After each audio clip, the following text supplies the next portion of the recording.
सदियों पहले जब समंदरों पर तोपों की गरज गूंजती थी और जहाज़ों के पाल हवा में झूमते थे, तब एक नाम था, जैक वॉर्ड।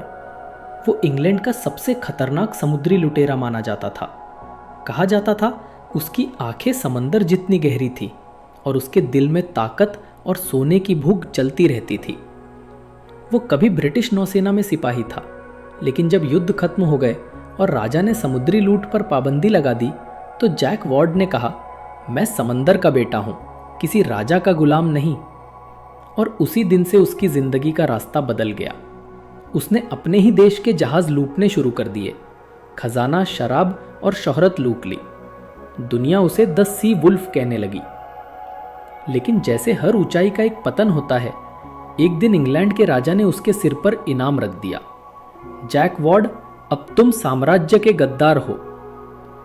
अपनी जान बचाने के लिए वो समुद्र पार भाग गया और आखिरकार पहुंचा उत्तर अफ्रीका के किनारों पर, जहां नीला समंदर सुनहरी रेत से मिलता था, ट्यूनिस।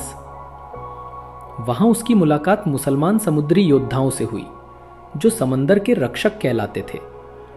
उनके जहाज़ों पर कुरान की तिलावत गूंजती थी और उनके कैंपों में फज्र की अजान की आवाज़ें उठती थी। जैक वॉर्ड हैरान रह गया।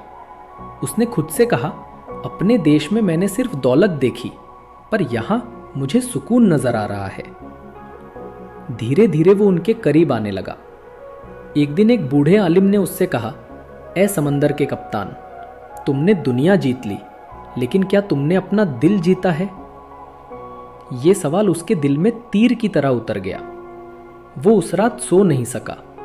लहरों को देखता रहा, सोचता रहा, तलाश करता रहा, और सुबह होते ही उसने फैसला कर लिया, आज से मेरा नाम जैक वॉर्ड नहीं रहेगा, मैं हूं यूसुफ रईस।